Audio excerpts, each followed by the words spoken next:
सतगुरुदेव की जय। बंदी छोड़ कबीर परमेश्वर जी की जय। बंदी छोड़ गरीबदास जी महाराज जी की जय। स्वामी राम देवानंद जी गुरु महाराज जी की जय हो।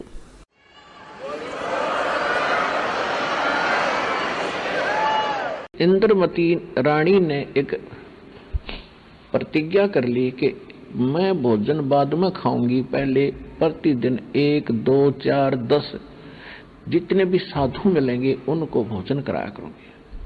तो उसके लिए उन्होंने अपने नौकरों की ड्यूटी लगा दी। तो नौकर वहां जंगल आसपास होते ही थे, पहले जंगल बहुत होते थे। साधु संत भक्त अपना घर त्याग कर, जैसा भी उनको ज्ञान था, साधना के लिए जंगलों में जाया करते थे। उनकी झोपड़ियों का नौकरों को पता था। रोजाना वो 5 चारों की का न्योता दे आया करते थे, वो भोजन खाने आ जाते थे। ऐसे वो चलता रहा। एक दिन क्या हुआ, कुंभ का मेला भर गया किधर, हरिद्वार में कुंभ का मेला भर गया। कुंभ की को पर्व बनाना था कुंभ का, तो ये सभी साधु संत वहां चले गए 500-400 कोस दूर, जहां वो कुंभ का मेला लगना था। और उन 1 हफ्ता जान में चाहिए, 1 हफ्ता आन में, 10-15 दिन तो लग ही जाते हैं उनके। 1-2 दिन वहां रुक क्या भी करें। तो नौकरों ने सब जगह छान मारे जंगल, और कोई संत मिला नहीं। रानी ने 3रा दिन हो गया रोटी नहीं खाई कि कोई संत आवेगा भोजन खाओगा तो मैं खाऊंगी, ना खाऊंगी। अब रानी उधर मृत्यु और जीवन से जूझ रही है। प्रतिज्ञा उसने पक्की कर रखी, संत नहीं मिलेगा रोटी खाऊं को नहीं। तो उसने, अब नौकर नाकर तो थक लिए थे देख के, वो उसकी जो नौकरानी थी पर्सनल, वो कहने लगी महारानी तो रोटी खा लो, आप तो मर जाओगी, साधु संत आवेंगे फिर अपना फिर से प्रतिज्ञा कर लेना। तो वो कहने लगी तो मेरे से बस फालतू बात मत करे, मैं जो कहूं तो वह करे, मैं मरूं चाहे जीऊं, मैं अपनी प्रतिज्ञा नहीं छोड़ सकती। तो उसने कहा, रानी ने कहा कि तू ऐसे कर नौकरानी, अटारी पर ऊपर चढ़कर देख, कहीं कोई संत आ जाए, देख जा तेरे को, नहीं तो आज शाम तक तेरी रानी नहीं रहेगी और भोजन में पाऊंगी। अब नौकरानी ऊपर गई, अटारी पर सबसे ऊंचा महल होता था राजा का, दूर तक का दिखाई देता था। अब कहते हैं जो बच्चा गऊ की नजर में, यो साईं को संत, भक्तों के पीछे फिरे वो भक्त वत्सल भगवंत। परमेश्वर सतलोक से आए, वैसे तो परमात्मा करुणा में नाम से वहां रहते ही हैं। 1 सेकंड में सतलोक को भी संभालाते हैं, दूसरी सेकंड में पृथ्वी पर आ जाते हैं। तो वहां से उन्होंने देखा कि गया मरेगी मेरी बेटी, क्योंकि हम उस परमात्मा के बच्चे हैं। जैसे प्रहलाद के ऊपर भीड़ पड़ी थी, ये पुकारे विष्णु ने, विष्णु का के उस हिरण्यकशिपु के सामने आ जाओ, तो सिद्धि युग था। ये तो जैसे शंकर भगवान एक उसके सामने भाग लिया, भस्मासुर के सामने, तो वो हिरण्यकशिपु असुर था, उसके सामने विष्णु कैसे आकर उसको बचा देता। तो जब देखा भगत और भगवान की आस्था खत्म हो जाएगी, इस कलयुग तक इस भक्ति को बनाए रखना था आपके हृदय में, खुद परमात्मा आए और नरसिंह रूप बनाया, हिरण्यकशिपु का पेट फाड़ के फेंक दिया, और विष्णु रूप बना कर बैठ के भगत खुश हो गया, विष्णु जी ने मेरी रक्षा कर दी, उससे का नाम लिख दिया। कहते बड़े बड़ाई ना करें, बड़े न बोलने बोल। परमात्मा को महिमा की आवश्यकता नहीं है, वो तो अपने भक्तों को देखता है, उनको रक्षा करता है। इनको महिमा तो अपरंपार है, ओछे आदमी महिमा चाया करे। कहते हैं बड़े बड़ाई ना करें, ओछा बहुत एतराव है, जो प्यादा फर्जी हो वो टेढ़ा मेढ़ा जावे। कबीर साहब कहते हैं कि जो बड़े होते हैं वो बकवाद नहीं कराया करते, वो विशेष दिखावा नहीं कराया करते, और ओछे जो होते हैं वो चाला कर और नारी नु दिखागा अपनी टोर टार सिख मेरी प्रभुता अपने। कैसे कि एक तो जो परमानेंट जो रजिस्टर्ड रास्ता होता है वो तो स्ट्रेट होता है, और फर्जी रास्ते होते हैं पैदल चालन के, कहते वो टेढ़े बैठे कितने हो गए निकल जाया करे, वो अस्थायी होते हैं, वो नकली होते हैं। तो जो बकवाद करता है, अपनी महिमा चाहता है, वो तो फर्जी पैदे जैसा है, यानी वो फुटपाथ जैसा है जो टेढ़ा मेढ़ा जाता है। बड़े बड़ाई ना करें, ओछा बहुत एतरावे, ओछे एतराया करते हैं, प्रभुता चाहा करते हैं, और जो पैदा फर्जी हो वो टेढ़ा मेढ़ा जावे। अब यहां परमात्मा वहां प्रकट हो गए, एक सफेद कपड़े, दाढ़ी, दूर तक दिखे साधु आ रहे हैं, ऐसे सफेद साधु तहमद बांध रखा। नौकरानी नीचे आई, आते कहा रानी एक संत आता दिखाई दे, अपने महल की तरफ ही आ रहा है। उन्हें ताना ही उधर ही था परमात्मा ने। रानी ने कहा जल्दी जा, और बेटी बुला के ला, बहन फटाफट ला बुला के। अब बांधी गई, तब तक परमात्मा निकट आ गए उनके महल के। राजा के महल के आगे से फिर रास्ता इधर जाता था, ऐसे आ रहे थे जैसे इन्होंने आगे जाना हो, और आए थे वहीं तक बता। तो जाके एक तो बांदी ने प्रणाम किया और कहा महाराज आपको हमारी रानी याद कर रही है, आप चलिएगा महल में। परमात्मा ने कहा आप कौन हो बेटा? कि मैं नौकरानी हूं। तो परमात्मा ने कहा यदि आपकी रानी को संत बुलाना है तो नौकरों से नहीं आया करते संत, वो स्वयं आवे यहाँ पर, खुद अर्जी लगाए, तब बात बनेगी उसकी। नौकरानी दौड़ी दौड़ी गई और कहा जी संत जी ऐसे ऐसे कह रहे हैं, वो खुद आके प्रार्थना करे तब मैं आऊं, मरता क्या नहीं करता। आई बेचारी करनी, मेरा हाथ पकड़े मुझे सहारा दे, और नौकरानी सहारा देकर लाई, और परमात्मा के चरणों में रानी मत्था टेक दिया और कहा महाराज आपका घर है, हमारी इस कुटिया को पवित्र कीजिए दाता। परमात्मा बोले चल बेटा, अंदर चले गए। रानी ने अपने हाथ से भोजन बनाया और बना कर रोटी, और कहा नौकरानी ले उठा के रख दिया परमात्मा के सामने। परमात्मा से कहा कि ले महाराज भोजन खा लो। पहले परमात्मा ने कहा कि बेटा मेरा शरीर भोजन यहाँ के भोजन से नहीं, मेरा भोजन तो मैं आहार नहीं करता, मेरा शरीर भोजन खाने का नहीं है, पहले तो ये कहा। तो उसकी और दृढ़ता देखे थे परमात्मा। फिर कहने लगे जी ठीक है, ना खाओ तो मत खाओ, मैं तो मरूंगी, अब मैं तो जी नहीं सकती, कोई संत मुझे मिला नहीं, मैंने ऐसे प्रतिज्ञा कर रखी है। तो परमात्मा बोले ला बेटा इतना रोटी भी खाऊंगा। फिर परमात्मा ने कहा कि जब खाना खा लिया दाता ने, जब कहा बेटी दो बात कहूं तेरे तो, अक जी 100 कहो, ज्ञान सुनाओ, मुझे तो काफी दिन हो गए भूख लगी है, कोई संत मिला नहीं, कोई सत्संग सुना नहीं। तो परमात्मा ने कहा कि आप क्या भक्ति करते हो, ये आपकी जो ये इस तरह की जो प्रतिज्ञा आपने की, या किसने शिक्षा दी? तो कहने लगे जी ये तो शिक्षा किसी ने नहीं थी, मैंने अपने आप ही अपनी सूद से ऐसा किया। तो परमात्मा ने कहा गीता अध्याय नंबर 16 के श्लोक नंबर 23 में लिखा है कि शास्त्र विधि को त्याग कर जो मनमाना आचरण करते हैं उनको कोई लाभ नहीं होता, न उनकी गति होती है, न उसको सुख होता है, न उनकी कोई सिद्धि प्राप्त होती है युद्धने से।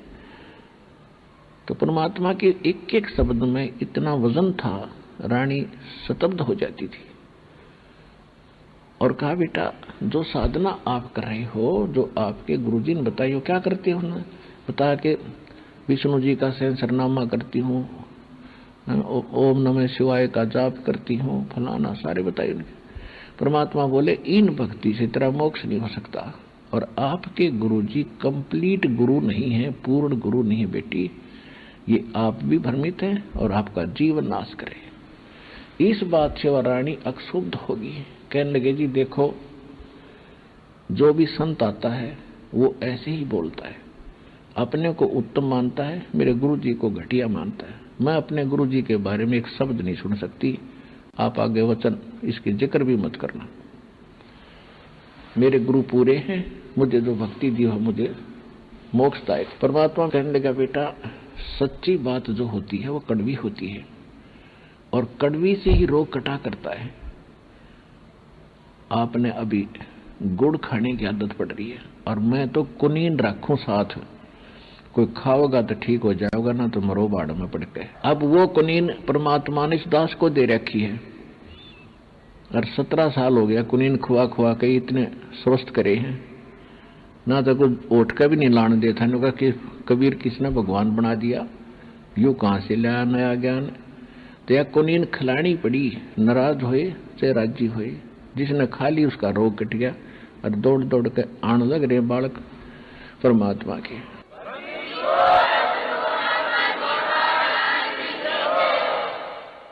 तो इंद्रमती काफी अक्षुब्ध होगी, इसके चेहरे से लग रहा था कि भी कति एक नहीं सुने और इसकी मौत निकट आ रही। परमात्मा को तो पता था। परमात्मा ने बताया बेटी देख बात सुन ले, क्योंकि संत हूं मैं और संत सच्ची बोल रहा है। संत वही हो जो सच्ची कहे।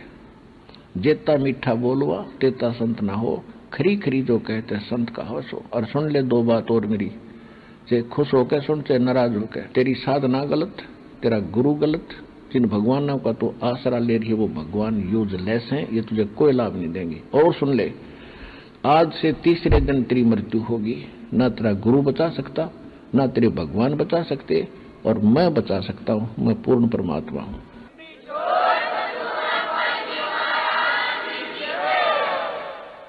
अब एकदम जो उस रानी ने परमात्मा के चेहरे की तरफ देखा, उसको तो बहुत अचंभ सा प्रकाश दिखाई दिया और एकदम चरणों में गिर गई। कहने लगी भगवान सचमुच मेरी मौत है। हाँ, तेरी परसों के बाद तेरा जीवन नहीं है, तेरी किस्मत में इतना ही तेरा समय है। अब कहते अपने मौत पर आवे है ना, जब आँख खुल इंसान की, वो तो अटपट सारा दिन करे जाए। जब मौत दिखाई दी, जब चरणों में गिर गई कि हे भगवान कैसे जान बचे, कि मैं बताऊंगा ऐसे बचेगी, मैं मंत्र दूंगा और वो मंत्र नहीं करेगी, तू पहले वाले करे थी। कहने लगी जी जैसे आप कहोगे मैं वैसे ही कर लूंगी। परमात्मा ने प्रथम मंत्र दिया, इसका जाप कर। और तीसरे दिन वो काल आवेगा, स्वयं यम के दूत तक निकट नहीं आ सकते तेरे, वो खुद आवेगा, मेरे रूप में धोखा देकर ले जाएगा तने। लेकिन एक काम करिए बेटी, ये मेरा आदेश है। वैसे तो गुरुजी जब मिले तुरंत दंडोत प्रणाम करना चाहिए, लेकिन अब के मैं आपको एक आदेश देता हूं कि मेरे रूप में काल आवे। और तुझे धोखा तो लगेगा, क्योंकि श्रद्धालु तो गुरुजी के लिए समर्पित होते हैं। उसको तू प्रणाम करने से पहले जो मंत्र मैंने तेरे को दिया, इसका सिमरण कर देना एक बार। और उस सिमरण के बाद फिर उसका चेहरा देखना। अगर मैं होगा तो वो चेहरा बदलेगा नहीं इस मंत्र से, और काल होगा तो एकदम उसका वास्तविक भयंकर रूप तुझे दिखाई देगा उसका। अब रानी को पहले तो कोई सवस्थ कति कोई तकलीफ नहीं उसका है, तो कुछ जच्चे थी बात, कुछ ना जच्चे थी। दोपहर हो गया, दोपहर के बाद यानी 2 बजे के आसपास उसने सोची अब तो कोई होगा ही नहीं, तो हो हालिया तकरीबन तीसरा दिन तो तकरीबन जाने वाला ही है। तो वह बैठी थी, इतने में क्या हुआ, काल आया परमात्मा के रूप में और कहा इंद्रमती कहाँ है बेटी। अब उसका तो याद थी ताजा ताजा बात, गुरु जी क्या कह के गए हैं। वो सामने देख के और उस मंत्र का जाप किया। मंत्र का जाप करते उसका स्वरूप, ऊपर का जो कवर था वो हट गया, उसका ओरिजिनल चेहरा दिखाई दिया। और काल ने भी देखा कि इसके पास तो जबरदस्त मंत्र है, तेरा स्वरूप बदल दिया। तो क्या कहने लगा कि अब तो तू बचगी, तेने फिर देखूंगा। न्यो कह के काल चला गया। अब रानी फुल्ली नहीं समावे, हे भगवान सचमुच हे परमात्मा, आप ना मिलते तो मेरा तो जीवन अंत हो गया था, जान बची लाखों पाए। फिर रानी गई राजा के पास, अपने पति के पास, कि आज मेरी मौत थी, मेरी जान जानी थी और मेरे गुरुजी ने मुझे बता दी, मेरे को एक समर्थ गुरु मिल गया। राजा बोला अच्छी बात है, तेरी जान बच गई तो बहुत अच्छा हो गया, बढ़िया गुरु मिल गया। राजा की आस्था भगवान में नहीं थी। अब रानी निश्चिंत होकर सोगी। शाम के 5 बजे से अकीब तक कट गया टंटा। अब काल ने क्या कराया, एक अजगर रूप बनाया सर्प का और आकर रानी की एडी में मारा डंक। सो लेट रही थी, एकदम रानी उठी, हाय सर्प ने डस ली, हाय सर्प काट गया, शोर मचाया तो नौकर भाग गया, ये लठ ले गया। इतने में वो सर्प एक मोरी के अंदर से बाहर को निकल गया। उन्होंने जाता देखा नौकरों ने, सचमुच ये तो बिल्कुल बहुत जहरीला सर्प था। रानी अचेत होगी, वैद्य बुला लिए, सारा कुछ तंत्र मंत्र करा लिए, कोई राहत नहीं। इतने में परमात्मा आगे स्वयं।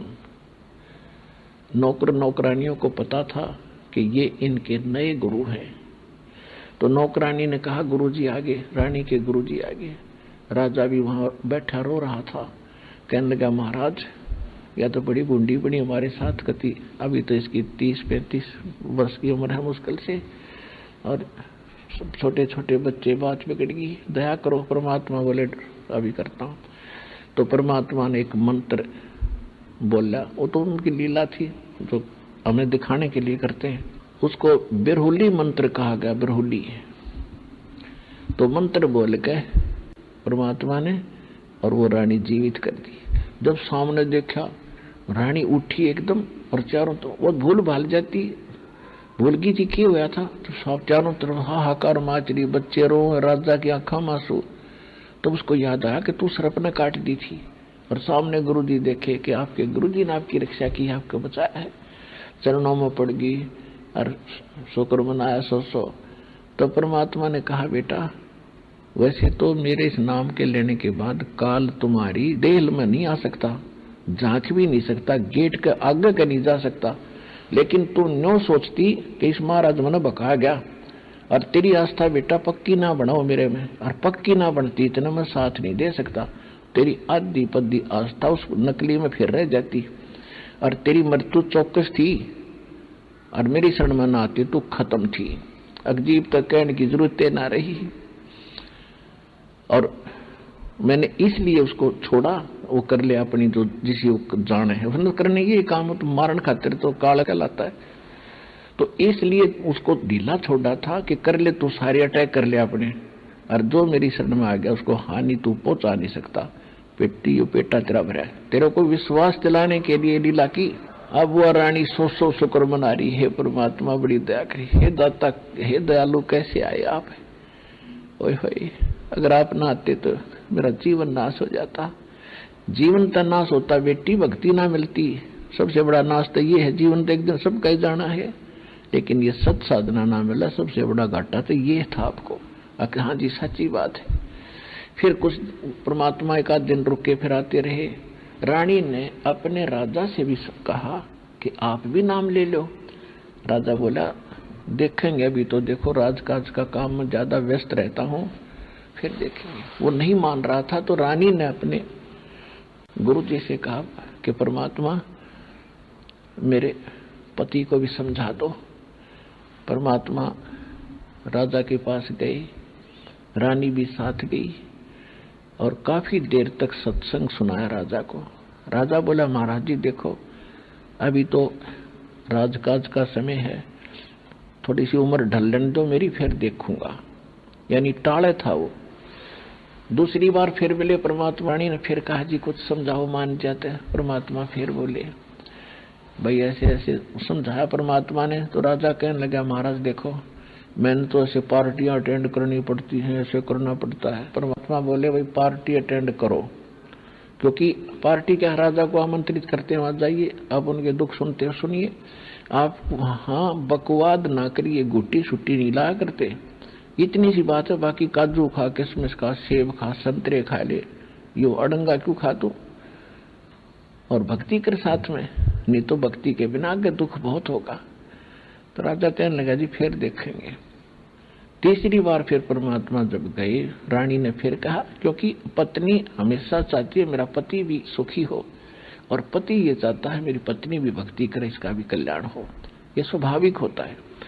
रानी ने फिर कहा, परमात्मा बोले बेटी इसका राज का नशा हो रहा है, और यूं ना माने, ठीक है आप कह रही हो मैं चल पड़ता हूँ। तीसरी बार जब गए तो राजा बोला कि महाराज जी मैं आपकी चेली ने मना नहीं करता, कितना धर्म करो, कितना दान करो, पूछ लो इसने, लेकिन मेरे तो मत कहा करो, और मेरे यह बात थारी गले उतरती नहीं।